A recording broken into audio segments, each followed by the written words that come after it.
Que a graça de Jesus esteja com você nessa manhã. Amém? Que bom que a gente está aqui hoje para mais uma oportunidade que a gente tem de estudar a Palavra de Deus. Sempre é um privilégio poder estudar a Palavra de Deus. É uma alegria poder ter a liberdade de abrir esse livro e poder lê-lo sem restrições, e não só lê-lo, mas falar sobre ele, né? Muita gente hoje não tem essa oportunidade, primeiro porque não podem, porque as suas nações não permitem, e outros porque não conseguem, porque não tem isso aqui em mãos, né? Então a gente é privilegiado. Ontem à noite foi muito interessante, o pastor que estava pregando à noite, ele estava usando uma versão mais nova que saiu aí, e aí eu abri meu smartphone, eu devo ter ali umas 15 Bíblias, mais ou menos, 15 ou 20 de versões diferentes, e aí comecei a procurar, e finalmente achei. Olha que coisa, que privilégio, você poder ter em mãos qualquer versão da Bíblia, acessível. Muita gente hoje não tem essa oportunidade, e no final dessa mensagem eu vou falar sobre isso com vocês, né, desse estudo. Muito bem, nós estamos aí na campanha dos 12 cestos cheios, começou na quarta-feira, temos tido noites bastante desafiadoras ao nosso coração, e isso vai acontecer até o próximo domingo. Mas no próximo final de semana, sexta-noite, sábado à noite, domingo de manhã e domingo à noite, nós vamos falar sobre espiritualidade. Vai ser um tempo muito especial, então no domingo que vem, nesse horário aqui da Escola Bíblica, nós vamos estar tendo um seminário de espiritualidade com o pastor Silas, que não está aqui porque esse mês ele está numa grande aventura. Ele foi para Curitiba e está num curso de imersão numa chácara durante um mês falando em inglês. Com o pessoal dos Estados Unidos, não pode falar nada em português, foi tentar aperfeiçoar o seu inglês. Ele vai chegar aqui dizendo good morning para vocês, e vocês vão ver, né? O Eli até começou hoje fazendo esquenta aqui, cantando Amazing Grace, de uma forma tão bonita, né? Lembrei da versão do Elvis Presley cantando essa música, que é maravilhosa mesmo, né? Então, os avisos acho que estão aí no boletim, ainda muito tímidos, mas à noite a gente vai ter no F-News. E eu queria fazer quem sabe, aí um aquecimento do que nós vamos falar no final de semana que vem sobre espiritualidade, e eu queria compartilhar algumas coisas sobre esse tema com vocês. Para isso, então, abra a sua Bíblia, ligue a sua Bíblia, ou acompanhe a leitura ali em Apocalipse, no livro do Apocalipse, livro de João, Apocalipse capítulo 3.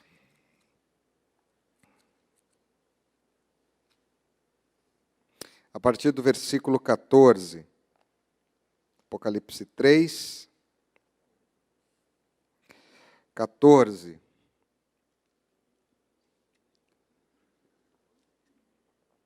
Diz assim a palavra de Deus: ao anjo da igreja em Laodiceia, escreva: estas são as palavras do Amém, a testemunha fiel e verdadeira, o soberano da criação de Deus. Conheço as suas obras. Sei que você não é frio nem quente. Melhor seria que você fosse frio ou quente. Assim, porque você é morno, não é frio nem quente, estou a ponto de vomitá-lo da minha boca. Você diz: estou rico, adquiri riquezas e não preciso de nada. Não reconhece, porém, que é miserável, digno de compaixão, pobre, cego e que está nu. Dou este conselho: compre de mim ouro refinado no fogo e você se tornará rico.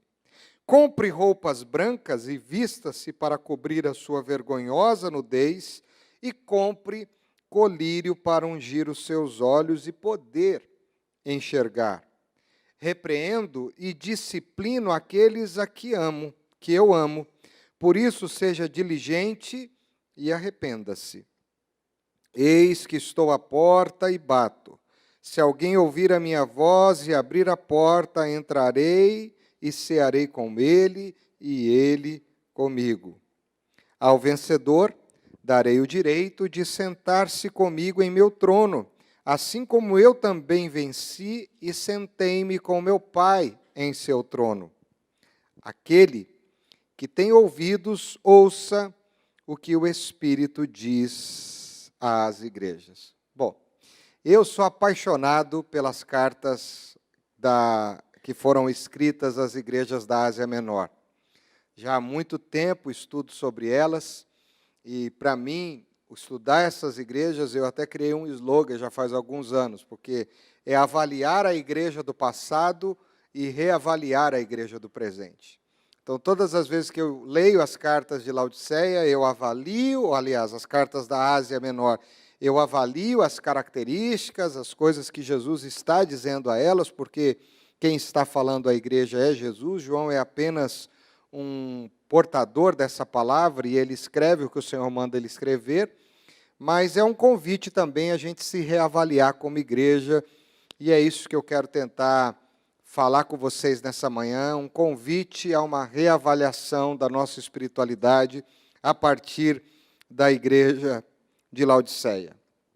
De todas as cartas, das 7 que o Senhor Jesus endereça a cada uma das igrejas, essa, sem dúvida nenhuma, na minha opinião, é a carta mais severa, mais dura, vamos dizer assim, mais amarga que o Senhor envia. Jesus aqui, diferentemente das outras cartas, ele não faz nenhum elogio. Todas as cartas até então escritas, elas recebem palavras de elogio, de ânimo, mas essa não, essa é pura exortação. E também, por que não dizer, é puro desdobramento daquilo que Jesus quer mostrar para essa igreja, do que ela tem feito e não sabe, talvez, o que tem feito.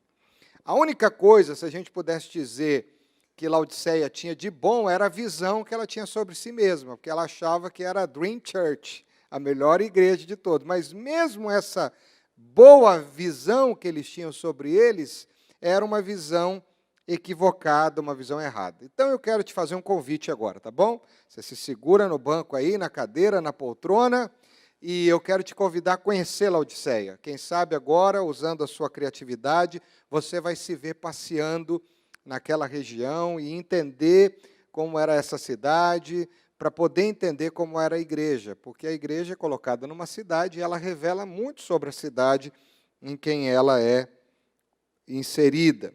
Bom, a cidade de Laodiceia foi fundada 250 anos antes de Cristo. E esse nome foi uma homenagem que um imperador quis dar à sua esposa, que se chamava Laodice, e ele então quis homenageá-la, e fazendo essa cidade, ele deu o nome de Laodiceia.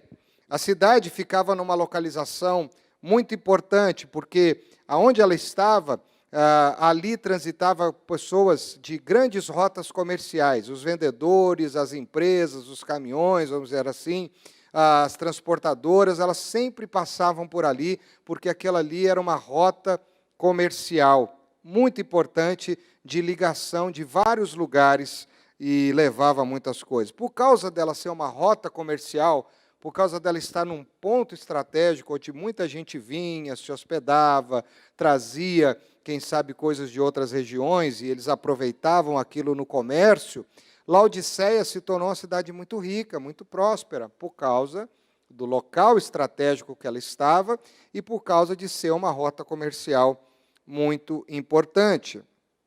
E então, por ser rica, a igreja também de Laodiceia, com os membros que moravam numa cidade rica e que tinham uma condição financeira bastante abastada, era uma igreja que tinha a cara da cidade. Ela era uma igreja de gente que vinha de muitos lugares, porque era uma rota comercial, então muita gente queria morar ali, vinha de outras regiões para morar ali.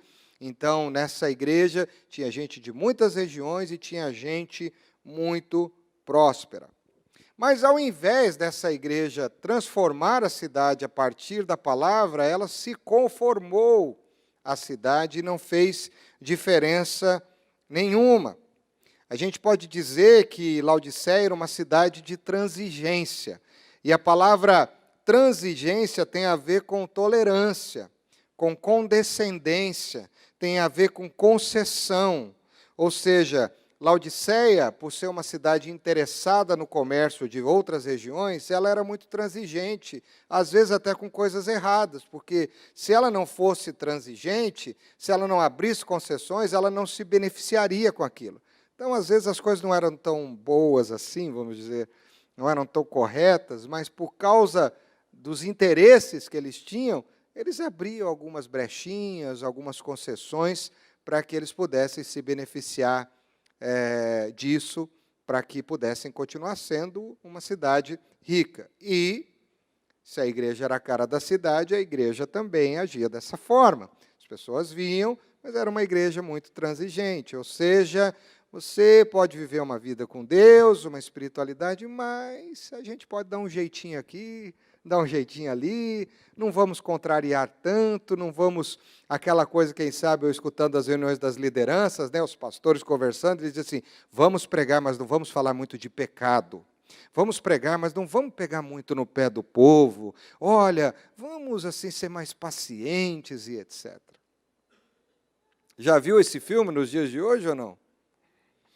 Então, esses crentes, desculpa eu usar uma expressão aqui, eles eram frouxos. Eram os crentes, desculpa a expressão também, que eu aprendi com a minha tia Iracema, que está com 90 anos, do rabo quente. Porque não eram pessoas que viviam um cristianismo verdadeiro, genuíno, eram pessoas que não velavam e não zelavam pelos valores da palavra. Eles eram pessoas descuidadas, e por causa disso, muitos problemas vieram sobre a igreja de Laodiceia. A igreja de Laodiceia era uma igreja conhecida. Eu imagino que ela tinha um templo suntuoso, por causa da condição financeira. Os maiores recursos tecnológicos estavam lá. Era uma igreja antenada, uma igreja assim, VIP, vamos dizer assim. E por causa dela ser uma igreja com muito dinheiro, com muitos recursos, ela se tornou uma igreja orgulhosa. Eu só quero te fazer um parênteses aqui. Quando eu citar igreja, eu não estou citando prédio, tá bom? Quando eu citar igreja, eu não estou citando denominação. Quando eu falar de igreja, eu estou falando de quem, que você acha? De gente, tá certo? Porque a igreja somos eu e vocês, né? Então, esses membros, eles eram muito orgulhosos, eles não eram confrontados, eles davam o dízimo, né? Eu me lembro uma vez que eu estava assistindo um filme, falando sobre religião, alguma coisa nesse sentido, e aí o pastor chegou numa cidade, né? E aí ele chegou lá e tal, aí as pessoas vieram, né, para conhecê-lo, e aí ele recebe uma pessoa antiga daquela igreja, no filme, estou falando do filme, tá certo? Aí a pessoa chegou e falou assim, então, pastor, bom dia, eu sou o maior dizimista dessa igreja, e essa igreja depende do meu dinheiro. Então, eu queria dizer para o senhor que eu não queria que o senhor se intrometesse muito na minha vida, tá bom? O senhor pode trabalhar à vontade, faz o que tem que fazer, mas não se esqueça que eu sou a pessoa aqui que mais injeta grana nos caixas da igreja. E aí o pastor vai confrontar, a história é bastante interessante. Mas Laodiceia talvez tinha gente assim, pessoas que não estavam acostumadas a ser confrontadas, e porque elas injetavam muito dinheiro dentro da estrutura da igreja, elas se achavam as pessoas que não precisavam de tanta confrontação. Você está comigo? Agora vamos falar mais um pouquinho da cidade. Além da cidade ser uma rota comercial, por causa de tanto dinheiro que começava a entrar lá, os grandes bancos, os bancos nacionais e, quem sabe, até os internacionais, eles abriram agências ali. Por quê? Porque se gera muito dinheiro, se tem gente com dinheiro, vamos ter bancos para as pessoas guardarem seus dinheiros, fazer as suas aplicações, suas transações bancárias. Então, Laodiceia se tornou o maior centro bancário e financeiro da sua época. Era uma das cidades mais ricas do mundo na época, e um lugar de muitos, muitos milionários, né? Outra coisa importante que essa cidade ela era uma indústria de tecido muito importante. Era um parque industrial onde se fazia muitos tecidos, e tecidos muito caros. E um dos tecidos caros era uma lã específica que eles produziam ali, e essa lã era caríssima. As roupas que eram feitas com esta lã eram muito caríssimas, né? Uma outra coisa importante também, olha que privilégio que essa cidade tinha. Ela ficava numa região muito importante, onde haviam muitas fontes medicinais. E, por causa disso, a água era muito boa. E essa água era usada na época, porque não tinha tanto remédio, né?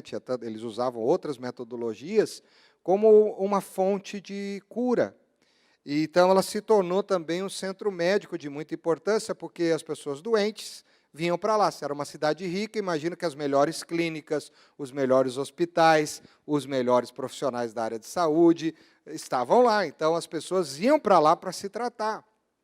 Então, era uma cidade que tinha uma importância financeira relevante, era uma cidade que era um centro industrial e era uma cidade também que as pessoas iam para lá para se cuidar na área de saúde, porque os recursos de saúde eram muito interessantes.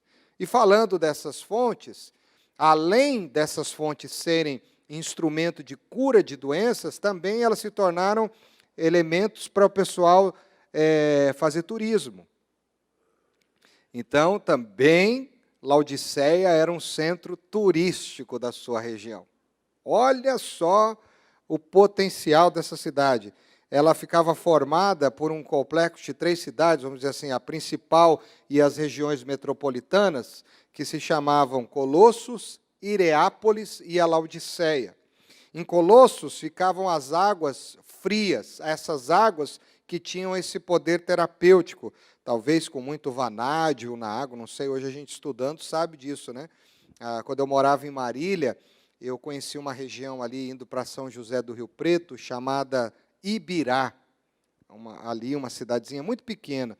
E quando eu fui a Ibirá passear lá, uma das coisas que as pessoas falavam é que aquela água, no nosso país, é uma das águas mais preciosas, porque é a água que tem a maior concentração de vanádio, um pH da água e tal. Então, muita gente vai para lá até hoje para usufruir da água. E eu fiz isso, tomei vários banhos lá naquelas águas, em duchas específicas, e foi muito bom. E Hierápolis, que era outra cidade, era famosa porque das suas fontes saíam águas quentes. Então, as pessoas faziam os seus parques aquáticos para se relaxarem, tomar um banho de banheira, tá certo? Para ficar numa boa, né? Então, isso era muito interessante. E Laodiceia se privilegiava de tudo isso, né? E Laodiceia, ela recebia a água de fora. Quando Jesus usa a expressão da água morna, é porque a água que vinha, ela vinha por encanamentos que ficavam elevados, e nesse processo do sol na água que vinha, a água, quando chegava na torneira das casas, ela chegava muito morna, né? E água morna não é boa para se tomar, né? Então, quando Jesus vai fazer uma analogia sobre essa igreja e vai falar de alguns elementos, ele usa o que eles viviam. Quando Jesus olha e fala, você pensa que é rica, abastada, você compra roupa, mas eu quero que você compre a minha roupa, você passa colírio nos olhos, mas eu quero que você use o meu colírio, você bebe água, mas a sua água é uma água morna, e você é como essa água morna que me faz vomitar. Jesus está usando elementos que faziam muito sentido para a igreja por causa de todo o contexto que eles viviam, né? E o que falta na igreja de Laodiceia?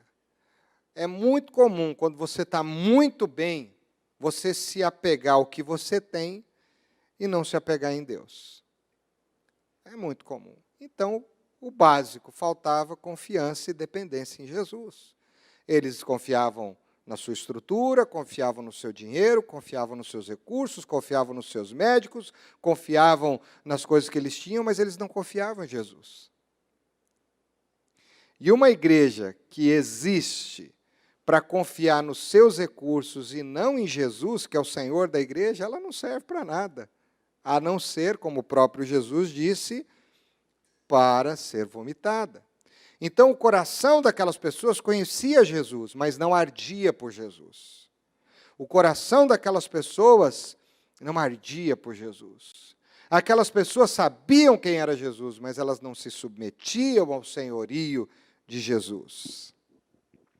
E uma das estratégias do diabo não é tirar ninguém da igreja. E esse é um problema da espiritualidade, inclusive nos nossos dias. Uma das coisas que o diabo quer é que você fique lá, mas que o seu coração não arda por Jesus. Ele quer que você confie mais nos recursos do que no próprio Cristo.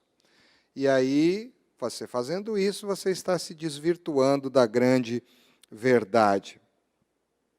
A igreja de Laodiceia não tinha um problema de teologia errada. Os sermões eram bíblicos.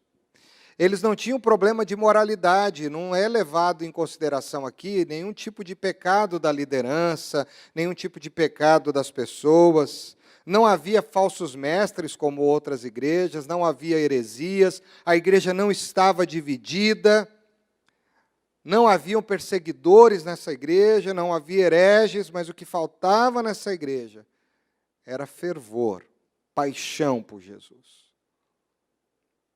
Um desejo de viver uma vida submetida ao senhorio de Jesus. E uma das coisas que o inimigo muitas vezes usa para estragar nossa espiritualidade é nos encher de conforto. Porque quanto mais confortável a gente se sente, menos dependente a gente se sente. É verdade ou não é? Quando a gente fica mais crente, quando a gente está com muito ou quando a gente está com pouco? Quando você fica mais crente? Quando você olha que está tudo bem e se você precisar de alguma coisa, você pega aqui, ou quando você está tudo mal e você precisa de alguma coisa e olha, ela não está aqui. E aí entra a oração, oh Deus, provê, Senhor, manda, Pai, abre uma porta, me ajuda. E nos dias de hoje, falando de espiritualidade, a impressão que eu tenho, olhando como a igreja de Laodiceia, é que a nossa vida está melhorando. Nós passamos por lutas, né? As igrejas estão cada vez mais confortáveis, com boas estruturas, com boas palavras, com bons ministérios, mas a gente está muito confortável. E, às vezes, esse conforto está gerando em nós uma falsa dependência de Cristo. Tanto é que muita gente hoje muda de igreja, não é porque, dizendo assim, olha, eu busquei muito a Jesus nessa igreja, mas aqui a palavra foi insuficiente, eu quero estudar mais, aqui a palavra não é tão pregada com seriedade. Não, eu queria muito Jesus, mas quantas vezes que eu viria aqui, a igreja estava fechada, não tinha porta, não tinha atendimento. Não. Hoje as pessoas saem da igreja porque aqui o líder, a pessoa me decepcionou. A gente depende muito da estrutura e depende pouco de Jesus. Porque se você depende de Jesus, você pode estar num lugar onde o sofrimento é intenso, a dificuldade é extrema, mas você vai dizer, não, é aqui que o Senhor me colocou e eu vou ficar aqui. Então, faltava para essa igreja fervor espiritual, uma igreja acomodada, uma igreja que não tinha problemas graves. O único problema dessa igreja é que ela era tão cheia de si mesma que não havia espaço para Jesus enchê-la. E eu tenho dito isso já a algumas pessoas que eu discipulo, que o grande desafio, e todos os discipulados que eu começo, a gente trabalha muito sobre o orgulho no começo. E o orgulho é terrível, né? E eu digo que o processo de desintoxicação para viver um cristianismo verdadeiro é desensimesmar-se. É você se desensimesmar, ou seja, é você deixar de se amar demais e entender qual é a sua verdadeira condição. E às vezes a gente entra numa espiritualidade muito errada porque a gente não quer se desensimesmar e a gente quer dar uma maquiada, né? Então, a igreja de Laodiceia, esses crentes não tinham entusiasmo. As pessoas iam na igreja quando elas queriam, elas participavam das reuniões quando elas queriam. E elas não buscavam a palavra, não tinham uma vida diária com Deus, não tinham compromisso com a palavra, e Jesus olha para eles e diz assim, vocês são piores do que incrédulos. Vocês são piores do que as pessoas que ainda não me conhecem. Vocês são piores do que os assassinos e os bandidos que estão por aí. Vocês são piores.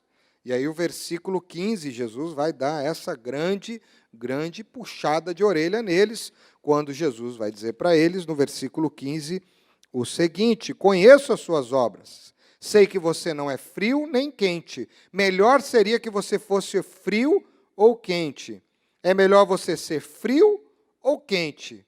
Mas eu não quero que você ser morno, é terrível. Ser ateu nessa igreja era melhor do que ser crente. Ser ateu. O ateu vivendo naquela igreja, ele era menos repreendido do que o crente. Por quê? Porque eu não creio, eu sou frio. Agora, o pior é o cara que diz, não, eu sou quente, mas eu ajo como morno. É aquela pessoa que olha para e diz assim, eu te amo, mas na hora de mostrar o amor, ele não é efetivado. Então, a queixa de Jesus é contra a hipocrisia desse povo. E isso é muito grave, né? A tragédia do auto-engano é terrível. Olha só o versículo 17. Eles não estão entendendo muitas coisas ainda. E o versículo 17 diz assim, você diz, estou rico, adquiri riqueza. E o que eles dizem no final? Eu não preciso de nada. Eu não preciso de nada. Não reconhece, porém, que é miserável, digno de compaixão, pobre, cego e que está nu.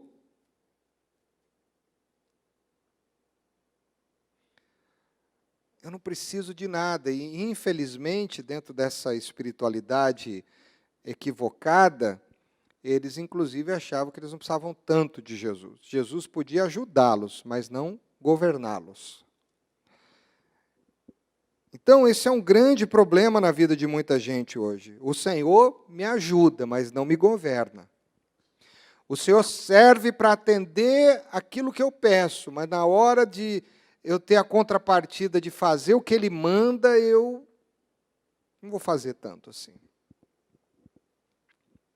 Então, essa igreja era uma igreja morna, porque ela amava o dinheiro, ela amava os seus recursos, ela amava a si mesma, ela se satisfazia nisso e ela tinha consciência de que isso para ela era suficiente, mas estava tudo errado. Era uma igreja, você já ouviu aquela expressão narcisista? Conhece a história de Narciso? Tem muita gente que não conhece. Eu vou contar de novo rapidamente a história de Narciso, né? Narciso foi conhecido pela história, né, da mitologia grega, porque ele era filho de um deus sírio chamado Cefiso e de uma ninfa chamada Liriope, ou Lírio. E quando esse moço completou 15 anos, essa mãe dele foi consultar um dos seus deuses para que o seu filho pudesse ter uma vida longa, né? E quando ela foi consultar essa divindade que ela acreditava, essa divindade disse para ela o seguinte, para ele ter vida longa, ele não pode se olhar, ver o seu reflexo. Porque ele era uma pessoa muito bonita, muito linda, nasceu muito lindo. E a mãe ouviu aquilo, então ele disse ainda mais, porque o dia que ele começar a olhar para o seu reflexo será a sua ruína. E Narciso, por ser uma pessoa belíssima, ele tinha muitas pretendentes, mas ele também quase não se interessava por ninguém, porque ele sabia que as pessoas gostavam muito dele, então seu orgulho era bastante exacerbado. Né? Mas aí uma moça, uma jovem, gostou muito dele, chamada Eco, e ele desprezou muito essa moça. E por desprezar demais essa moça, ela, então, foi, vamos dizer assim, teve uma pessoa que a defendeu. E essa deusa que a defendeu foi Nêmesis. E Nêmesis, então, disse assim, eu vou destruir esse Narciso, porque ele está desprezando todo mundo, ele vai ver só. E qual foi a estratégia de Nêmesis? Foi fazer que Narciso enxergasse o seu próprio reflexo, coisa, então, que ele estava sendo privado, porque a mãe dele, quando ele tinha 15 anos de idade, disse que ouviu que se ele olhasse o reflexo dele, isso seria a sua ruína. Né? E aí o que aconteceu? Um dia, Nêmesis levou Narciso até a beira de um lago, e ele, então, quando se curvou na beira do lago, ele viu o seu reflexo na água. E diz que quando ele se viu, ele ficou apaixonado por ele mesmo. E ele ficou tão apaixonado por ele mesmo que ele não saiu dali. Ele ficou se olhando, e foi se olhando, e foi se olhando. Não saía para comer, não saía para fazer mais nada. E ali ele foi definhando, até que ele morreu de inanição por avaliar o seu próprio reflexo. Ele se amou tanto que ele morreu olhando, né?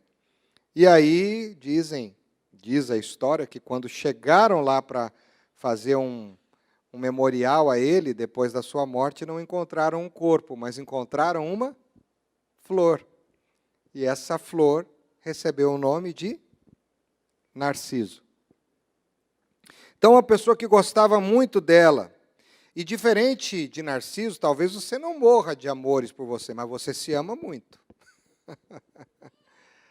E a gente gosta muito da gente. E isso pode ser, sem dúvida nenhuma, a nossa ruína.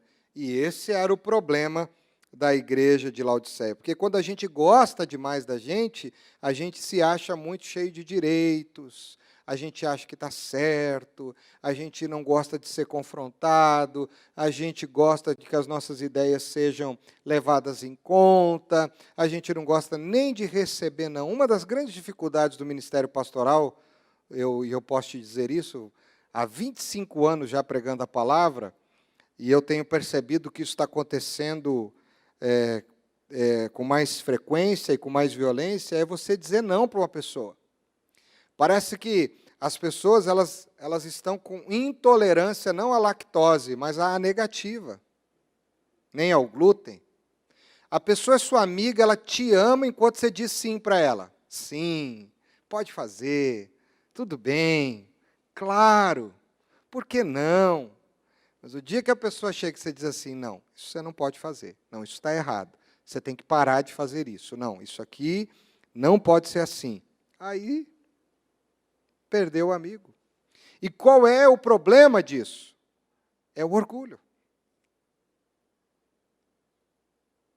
É o amor a si mesmo e dizer assim, quem é essa pessoa para dizer não para mim? Por que não?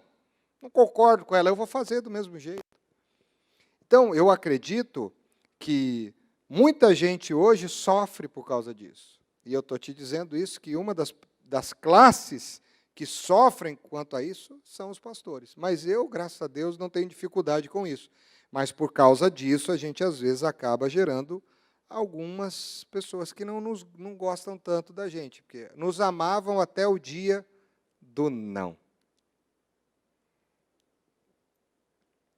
E o problema do sim na nossa vida, essa semana eu estava conversando com uma pessoa sobre dinheiro, né? E não é ruim você ter dinheiro, não é ruim de você ter posses, mas o problema é que a gente se torna insaciável. E se a gente não colocar tudo isso nas mãos do Senhor e dizer que Ele é o dono e Ele que governa, como ouvimos aqui que o Eli ministrou na hora do dízimo, a gente se torna insaciável. Quanto mais eu tenho, mais eu quero ter. Porque isso faz parte da nossa natureza. E o que Jesus está querendo dizer, em outras palavras, você está comigo? Guarda isso, você não guardou nada, guarda isso. O problema da igreja de Laodiceia e o problema da espiritualidade de hoje é que tem muita gente que gosta mais de si mesma do que de mim, Jesus dizendo. Tem muito mais gente que gosta muito mais de si mesma do que de mim. E por causa disso, não está disposta a se renunciar, não está disposta a mudar algumas práticas, não está disposta a viver uma vida para o louvor da glória de Deus e, por isso, não está disposta a obedecer. Então, pensando numa igreja assim, Jesus diz, ela não serve para nada, a não ser para ser vomitada. E é muito interessante, porque, veja bem, você não vomita nada que você não ingeriu antes. É verdade ou não é? Você não vomita nada que você não ingeriu antes.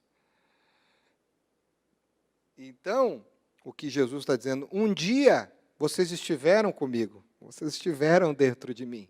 Um dia nós caminhamos juntos, um dia vocês estiveram dentro de mim, mas houve um momento na nossa relação, na nossa vida, através do testemunho de vocês, do caráter de vocês, da consciência de vocês, que chegou um tempo que eu não consegui dar conta, e eu não estou dando conta, e eu quero dizer para vocês que eu não aguento mais isso. Então, eu não quero mais vocês comigo, eu não quero mais vocês dentro de mim, eu quero vomitá-los.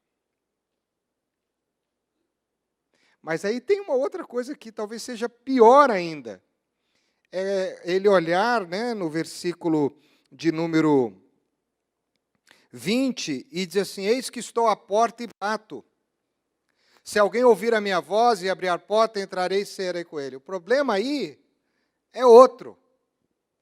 É alguém, e a igreja, que um dia caminhou com Jesus, mas também disse para Jesus: olha, o senhor está aqui em casa hoje, né, Jesus? Está muito bom, mas já está demais, né? Acho que já dá para o senhor dar a linha aí, Senhor. Pode ir embora. Pode sair, aí a porta da casa, como é que é a porta da... A serventia da casa, a porta é a serventia da casa. E o que essa igreja fez com Jesus? Colocou ele para o lado de fora. Jesus ainda não vomitou, porque Jesus diz assim: estou a ponto de. Mas a igreja já colocou ele para fora. Porque ele está do lado de fora e ele diz assim: estou à porta e bato. Então, são pessoas que caminharam com ele, que viveram com ele, mas porque se amaram demais, porque viveram uma vida muito ensimesmada, narcisista, como dissemos aqui, que se apaixonaram por todos os seus recursos, fizeram o que com Jesus? Colocaram ele para o lado de fora. E, infelizmente, isso afeta a espiritualidade. E, infelizmente, hoje, nos dias de hoje, infelizmente, muitas pessoas amam a Jesus. Ou melhor, nem vou dizer que amam, mas dizem que amam a Jesus. Mas preferem que Jesus esteja no lugar que elas querem que ele esteja. Você está me entendendo? Jesus, eu gosto de você, mas fica ali, tá? É ali que eu quero o Senhor. É ali. Até ali está bom. De lá para cá, não. Até ali está ótimo. E por causa disso, talvez seja a razão da gente estar vivendo tantas crises, onde os crentes hoje vivem um movimento migratório na sua espiritualidade. Porque eles parecem aves migratórias, né? Eles migram para lá, migram para cá, não tem problema nenhum mudar de igreja, eu não vejo problema, mas desde que sejam pelas razões corretas. Quando é para satisfazer o meu bem-estar, o meu orgulho, para satisfazer os meus desejos, aí o problema é grave. Então, a igreja de Laodiceia é um reflexo de uma igreja que existia, mas não fazia diferença nenhuma. E uma igreja que está implantada, e uma vida que foi transformada e não faz a diferença, ela não funciona. Por que que Jesus nos salvou? Por que Jesus nos convidou para morar com Ele? E por que Jesus disse que Ele gostaria de morar dentro de nós? Porque Ele quer que a gente faça a diferença. Ele quer dar um propósito novo para a nossa vida, e em dando um propósito novo para a nossa vida, Ele quer usar essa vida com esse propósito novo para fazer diferença na vida de outras pessoas. Se tem uma coisa que eu não gosto, é coisas que não funcionam. Você já comprou alguma coisa que você achou que funcionava e não funcionou? Como é que você ficou? Você já comprou alguma coisa esperando algo e aquilo não foi correspondido? O que você fez com aquilo que você comprou, que esperava algo, que não foi correspondido? O que a gente fez? Eu me lembro, essa aqui é boa. Que é boa. Se você tiver, quem sabe é Deus falando ao seu coração agora. Eu me lembro uma época, lá na década de 90, quando saíram aqueles juicers. Lembra do juicer? Aquele negócio que você colocava a fruta e passava aquilo direto na televisão. Aí colocava laranja, colocava o abacaxi, colocava cenoura, colocava a beterraba. E aí até o dia que eu consegui ter o meu juicer. Que coisa mais linda, né? Pena que não tinha WhatsApp, Instagram naquela época, Facebook. Eu ia colocar no Facebook o primeiro suco que eu ia ter feito naquilo. Quem sabe um suco de beterraba com laranja, porque, né? E aquele pessoal tomava aquele suco na televisão e tal, tal. E a alegria do juicer de comprá-lo, a alegria de tirá-lo da caixa. Aí fui querer fazer um suco de maçã. Primeiro descobri que para fazer um copo de maçã e umas... Jesus amado. Aí tinha que lavar, tirar a semente e tal. Porque aí as primeiras, tomei aquele suco amargo, não sei, né? Claro, se você usa e sabe usar. Mas tudo bem, mas o que aconteceu? Primeira vez, fiz o suco, aí vai lavar o negócio. O problema está no lavar, minha pessoa. Aí você tira a tampa, você tira o bico, você tira uma peneira, você tira a outra, você não sei. O negócio tem o poder da multiplicação. Deve ter umas 50 peças no juice. Aí eu fiquei processando. Falei assim, se cada vez que eu for fazer um copo de suco, eu ter que ficar lavando esse negócio aqui, até arrumei uma escovinha de dente, assim, para ir lavando aqueles buraquinhos assim. O que aconteceu com o juicer, gente? O que vocês acham? Virou objeto de decoração, obviamente. Mas depois ele foi para onde? Eu abençoei um irmão, nunca mais me procurou. Não sei o que aconteceu, mas... Você está me entendendo? Coisas que não funcionam. Se você gosta, por favor, não tenha problema com isso. Mas coisas que não funcionam, a gente descarta. E coisas muito trabalhosas e complexas, a gente não quer usar. E uma igreja, uma pessoa que é salva, que é regenerada pela graça, que é transformada pelo Cordeiro, que o Cordeiro está nele e ele no Cordeiro, que era o caso aqui, que não funciona, ela não funciona e não serve para nada. O que não funciona tem que ser descartado. E embora essa cidade fosse tão rica e ela tivesse uma igreja tão desenvolvida, ela não funcionava. E a minha grande crise hoje, na minha espiritualidade, é ter uma espiritualidade que funciona. Que funciona não só para satisfazer os meus pedidos, os meus desejos, o meu orgulho, mas que funciona para eu fazer diferença a partir da minha espiritualidade na vida dos outros com os recursos que Deus tem colocado nas minhas mãos. No ano passado, a gente recebeu o Raul Justiniano aqui, né, que foi uma experiência fabulosa. Mas eu me lembro que no seminário de intimidade com Deus, inclusive está no nosso canal no YouTube, ele dizendo, na primeira sessão dele, na sexta-feira à noite, de que ele passou anos da vida dele orando para Deus, orando, pedindo algo, principalmente por causa das crises financeiras que eles tinham, e pesadas. E aí chegou uma hora, ele até usou aquela expressão lá do Washington, vocês lembram disso ou não? E Deus disse para ele assim, você só pede para você, cara. Você só pede as coisas para você. Suas orações se baseiam nas suas necessidades. Eu preciso de saúde, eu preciso de paz, eu preciso de dinheiro, eu preciso de prosperidade. E aí ele disse assim, um dia, ele falando lá em janeiro, Deus falou, você é muito egoísta. Você tem que ter intimidade comigo, você tem que estar na minha presença, porque você me quer e não quer coisas para você. E aquilo falou muito ao meu coração. Aí passou o ano, né, irmãos? Passou 2020, e aí o Ricardo teve um problema de saúde, teve algumas outras crises, e aí eu comecei também a orar e não percebi e tal. Agora, em dezembro, eu estava voltando da casa da minha sogra, vindo já aqui no carro, eu falei, Senhor, eu tenho orado algumas coisas, eu não tenho tido a resposta. Aí ele me lembrou, você lembra do Raul? Eu falei, lembro. O que ele contou naquele dia? Eu falei, ele contou isso e tal, né? E a gente conversando no carro, né? Eu e o Espírito Santo. O Espírito Santo falou assim, então, ele era egoísta, né? Ele só pedia coisas para ele, né? E o que você está fazendo nos últimos dias? Nos últimos tempos? O que você está pedindo? Só está pedindo coisa para você, cara. Não é errado você pedir coisas para você, mas quando você só pede algo para mudar a sua vida, para te dar mais conforto, para te deixar mais espiritual até, para te colocar numa posição melhor, a sua oração é egoísta, é uma oração que Deus não ouve.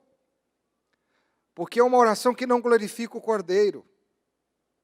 Pode ser que você peça é legítimo, é correto, mas se ela é só para você, está errado. E esse é um problema da espiritualidade nos nossos dias. Essa espiritualidade não funciona. Porque não adianta você querer as coisas do Cordeiro e não querer o Cordeiro.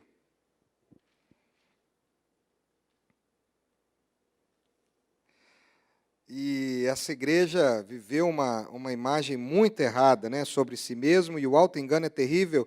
Olha só o que diz o versículo 15. Diz assim: conheço as suas obras, sei que você não é frio nem quente, melhor seria que fosse frio ou quente.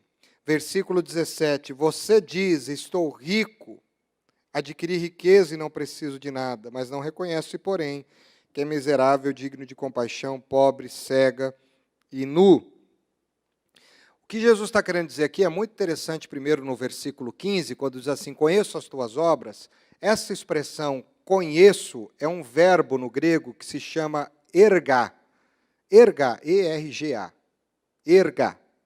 E a tradução melhor para esse verbo conhecer seria Jesus diz assim, eu tenho uma avaliação muito profunda dos detalhes da sua vida. Eu não conheço só o que você faz, mas eu conheço o que você sente antes de fazer. Eu conheço o que você pensa antes de fazer. Eu conheço detalhes das tuas obras que você não tem nem dimensão que eu conheço. Eu tenho um ajuste muito apurado. Então eu conheço o seu dia a dia, eu conheço suas intenções, eu conheço seus desejos, eu conheço as palavras que você ainda não colocou na sua boca. E te conhecendo numa dimensão tão profunda, eu digo que você não é quente nem frio, você é morno. Eu conheço você, eu conheço na profundidade do seu ser. E aí a igreja não se conhece. Versículo 17, que foi o que a gente leu. Porque você diz, estou rico, adquiri riquezas, não preciso de mais nada. Eles não se conhecem, mas Jesus diz, eu conheço. Mas eles não se conhecem. E aí quando Jesus diz, eu conheço, e digo que você é miserável, olha, uma igreja rica, cheia de dinheiro, é miserável. Eu digo que você é pobre, eu digo que você é cega e que você é nu. E eu digo que, olhando para você, você é digna de compaixão por causa da tua miséria. Naquela época, compaixão era uma palavra muito usada para mendigos, doentes terminais, viúvas desamparadas, órfãos. Era para a classe de uma sociedade muito, muito específica. E Jesus olha para uma igreja com os carros 0 quilômetros, com os irmãos que tinham tudo, e ele diz assim, você é isso aí, ó. Eu te conheço, mas você não se conhece. Aqui é uma outra lição. Você está comigo? Para a nossa espiritualidade. A grande questão será que nós estamos dispostos a ouvir de Jesus o que ele pensa sobre nós?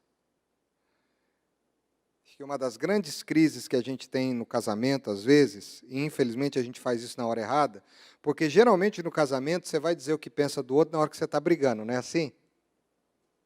Aí as emoções estão totalmente afloradas e tal, e aí a coisa não entra. Quando eu dei o curso de Educação de Filhos, a Maneira de Deus, aqui no ano passado, eu disse isso, que os pais muitas vezes querem falar algumas coisas para os seus filhos e falar sobre eles, quando eles estão disciplinando, quando as emoções estão muito afloradas, e aí não funciona, porque o ambiente é ruim. E até porque também a gente tem muita dificuldade de ouvir quem a gente é. É verdade ou não é? Não é terrível quando alguém diz assim, você é assim. Aí a gente diz, não, mas eu não sou assim. Eu sou assim porque você me fez assim. Mas é Jesus, e eu penso que uma espiritualidade saudável seria um dia onde a gente vai se ajoelhar, e eu tenho feito isso com muito temor e tremor, com todas as minhas limitações, porque eu sei que eu sou uma pessoa imperfeita, eu não sou o melhor pastor do mundo, eu tenho muitas deficiências, você sabe disso. Mas uma das coisas que eu quero ser melhor para Jesus. E uma das coisas que eu tenho feito é, Senhor, o que o Senhor pensa de mim? Me ajude a fazer uma avaliação sobre mim a partir de Ti. E, infelizmente, se as pessoas não têm dificuldade de receber o não, imagina quanto mais uma avaliação profunda de alguém que diz, eu não conheço o que você faz, eu conheço o que você sente antes de fazer. É muito mais difícil ouvir isso de alguém. Mas eu quero te dizer uma coisa, se você quer crescer espiritualmente, as suas orações precisam partir daí. Senhor, quem eu sou? É muito bom ouvir que você é amado de Deus, amada de Deus, filho querido, você foi criado para ser cabeça e não cauda, guerreiro do Senhor, você é matador de demônio, eu já escutei tanta coisa assim, mas, meu irmão, você já já parou para ouvir de Jesus quem de fato você é? Sem essa visão triunfalista, quem eu sou? Porque se nós somos parecidos, e eu acredito que somos, nós temos uma leve impressão de quem nós somos. Muitas vezes não reconhecemos, mas sabemos.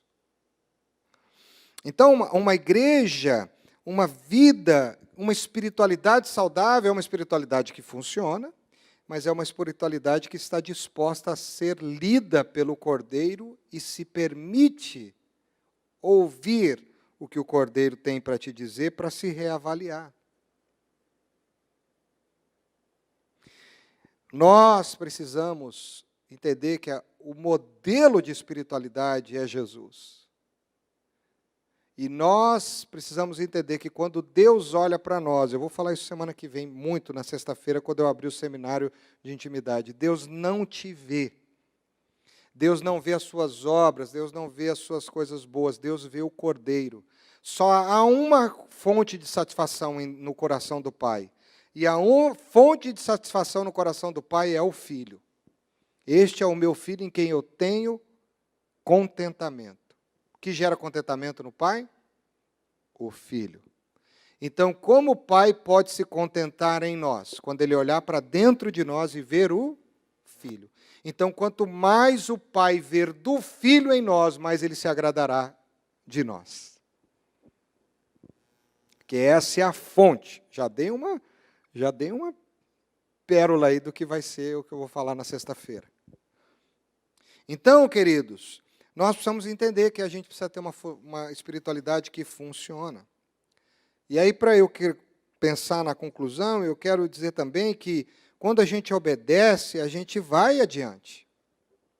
A espiritualidade que caminha é uma espiritualidade baseada também na obediência, porque a obediência determina a caminhada para frente. E a causa dessa igreja não progredir é porque era ela negligente, ela não era obediente. Ela não obedecia a palavra, não obedecia a ordem do Senhor, ela caminhava por suas próprias convicções, suas próprias pernas.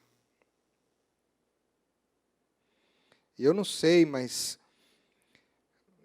voltando para o ambiente familiar, aqueles que têm filhos aqui, né, que estão dentro do lar, eu penso que a grande crise nossa se chama obediência dentro do lar. E é principalmente a obediência ao Cordeiro.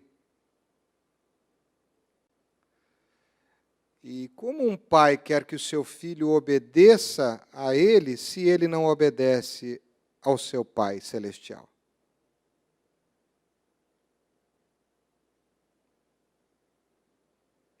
Como a gente quer que algumas coisas caminhem na nossa vida, se a gente é dizimista, não tem problema, se a gente está num ministério, mas a gente é negligente?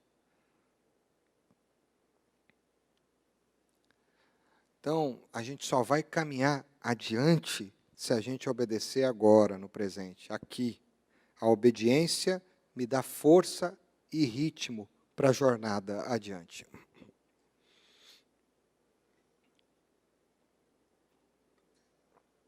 E a igreja de Laodiceia era uma igreja que dizia, não preciso, versículo 17, de mais nada. Eu não quero saber de mais nada, eu caminho pelas minhas próprias pernas. E eu fico muito triste, porque eu sei que eu tenho essa crise, mas eu fico vendo também que nós vivemos essa crise coletiva.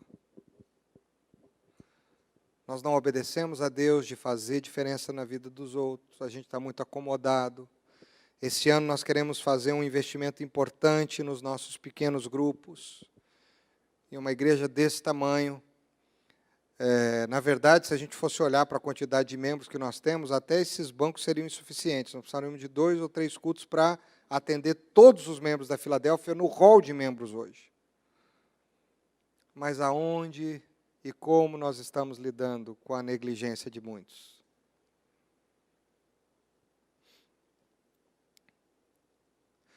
Queridos, a gente precisa avançar. E para isso a gente precisa de uma espiritualidade diferente da igreja de Laodiceia. Infelizmente, a nossa linha está muito tênue e muito próxima a eles.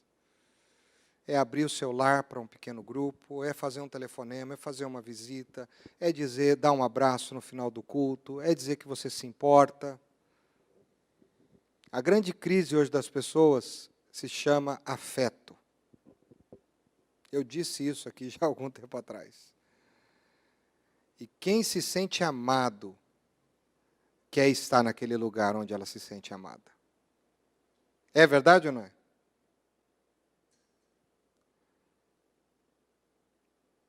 E quanta gente que está fora dessa realidade. Eu peguei um dado, só para você ver, aquela coisa de missões, né? Eu não vou falar de missões, eu estou concluindo, mas eu quero te dar uns dados que eu peguei, mas são dados desatualizados, porque eu peguei isso aqui no início dos anos 2000, o dado é referente a isso. Mas vocês sabiam que no mundo hoje existem 2.227 povos que não foram alcançados ainda? Agora deve ter diminuído um pouco. Segundo a ONU, existem 6.528 línguas vivas no mundo. 6.528 línguas vivas no mundo. Mas dentre essas línguas existem 1,2 bilhões de pessoas que não sabem ler.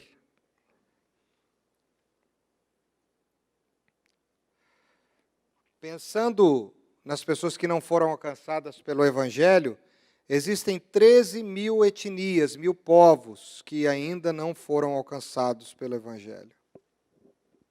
13.000.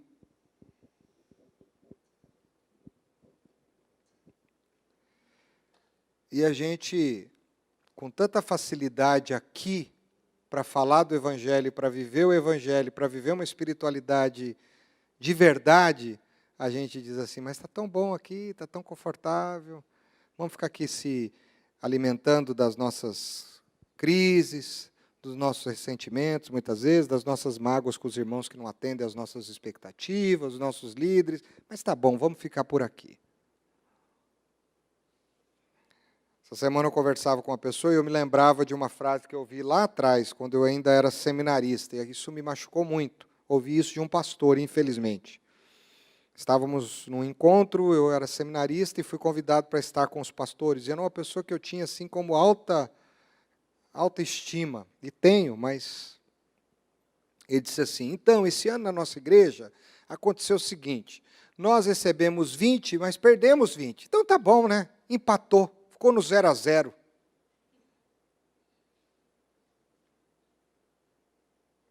importante é que a gente não perdeu negativo, a gente ficou no 0-0. E eu confesso, irmãos, que quando eu olho para bancos vazios, eu fico assim muito entusiasmado, porque eles são uma grande oportunidade de pessoas estarem aqui. Mas quem tem que ir atrás dessas pessoas? Somos nós. E elas têm que estar aqui, se sentirem amadas, acolhidas, abraçadas. Mas a gente vive uma espiritualidade muito centrada em quem? Né? Gente, qual é o problema da igreja de Laodiceia? Era uma igreja em si mesmada. Então eu quero deixar nessa manhã um convite a se desensimesmar. Porque Jesus diz assim, tem solução. E a solução está aqui. A solução está aqui. Versículo 18. Eu te dou um conselho, Laodiceia. Eu te dou um conselho. Você quer um conselho? Não sei se você quer, mas eu dou-lhe esse conselho. Compre de mim ouro refinado no fogo e você se tornará rico. Compre de mim roupas brancas e vista-se para cobrir a vergonha da sua nudez. e compre de mim colírio para ungir os seus olhos, para que você possa enxergar. Então Jesus está dizendo assim, a fonte sou eu. A fonte da riqueza sou eu. A fonte do desenvolvimento, pensando na indústria da roupa, sou eu. A fonte da cura, e tem uma coisa que eu não falei, eles tinham um colírio porque tinha uma lama lá, um lodo, que eles pegavam dessas fontes e eles passavam isso, que era um tipo de unguento, uma pomada natural, que era muito boa para a infecção nos olhos, que só vendia lá. Então Jesus está dizendo, quando ele fala ouro, pensando no centro bancário, ele está dizendo, a fonte da riqueza sou eu, compre de mim o ouro. Não compre do banco, compre de mim. Não compre a roupa nas grifes caras, compre a roupa da minha indústria, compre a minha roupa. Não compra o colírio lá naquela fonte, compra o meu colírio. O que Jesus está querendo dizer? A espiritualidade sadia, Laodiceia, ela está em mim.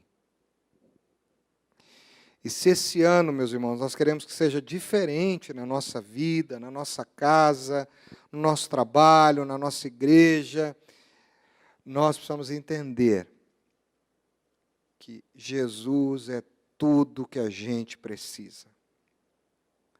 Mas não é só entender, a gente precisa desejar o que Ele tem para nos dar. Porque essa igreja talvez sabia disso, mas não queria, não desejava. Ao invés de pegar o ouro dele, pegava o dinheiro das rotas comerciais. Ao invés de comprar a roupa dele, comprava a roupa de outro canto. Ao invés de usar o colírio dele, usava outro tipo de colírio. E, infelizmente, tem muita gente dentro da igreja que não quer comprar o ouro de Jesus, que não quer vestir a roupa de Jesus e não quer usar o remédio de Jesus. E nós não vamos avançar assim. Não vamos. Os perdidos continuarão perdidos. Mas o pior é que tem muita gente perdida dentro da igreja. Não é perdida porque não está salvo, mas é perdida porque não sabe mais o que é o seu cristianismo. Então não importa a sua situação, não importa onde você está, eu sei que você pode fazer diferença onde você está, e a sua diferença começa se desensimesmando. E quem sabe essa oração que você faça essa semana, quiser entrar comigo, será bem-vinda, tá? Bem-vindo. Se preparando para esse seminário de espiritualidade, que eu creio que vai ser uma bênção, Senhor Jesus, eu tenho feito muitas orações baseadas em mim. Tudo que eu estou pedindo está relacionado. Eu peço para os meus filhos, o filho é meu. Eu peço para minha esposa, a esposa é minha. Eu peço para o meu pai, o pai é meu. Para minha mãe, para o meu irmão. Tudo é para mim. Tudo está focado no meu mundo, no meu universo, nos meus desejos. Então, Senhor, como o Senhor quer que eu ore? Aonde o Senhor quer que eu me coloque nessa oração? A Bíblia diz assim, agrada-te do Senhor, Salmo 37, e Ele satisfará os desejos do teu coração. De repente, uma outra parte para essa semana de oração é, Senhor, o que o Senhor pensa a meu respeito? Quem eu sou de fato? Me lê com esse verbo ergar, conheço. O Senhor conhece o que a meu respeito? E por último, Senhor, me ajude a entender que o ouro, que a roupa e que o colírio, ou seja, a suficiência da riqueza, né? A roupa que cobre a vergonha, que me deixa adornado, e o colírio que é remédio, eu posso entender que a fonte de tudo é o Senhor. Irmãos, minhas irmãs, só esse grupo aqui, não sei quantas pessoas estão aqui, nós estamos num grupo bem pequeno, mas se este grupo que está aqui se comprometer com essa espiritualidade, eu não te dou 6 meses. Escuta o que eu estou te falando. Ele é profético. Eu te dou 6 meses, vocês vão ver o que vai acontecer aqui. Não só aqui, na sua casa, onde você... mas se a gente viver isso mesmo. Então, meus irmãos, fica o desafio aí para nós nessa manhã e que a gente possa buscar uma espiritualidade diferente. Amém? Se fez sentido para você, aproveite. Se não fez, coloque diante de Deus e aguarde o que é bom. Ouvir de tudo, retende o que é bom. Vamos orar? Fique em pé, por favor.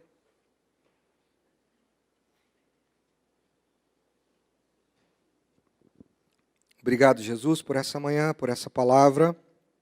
Obrigado por esse desafio ao meu coração e que o Senhor me ensine a cada dia a me desensimesmar, a ser lido por Ti e a depender cada vez mais de Ti.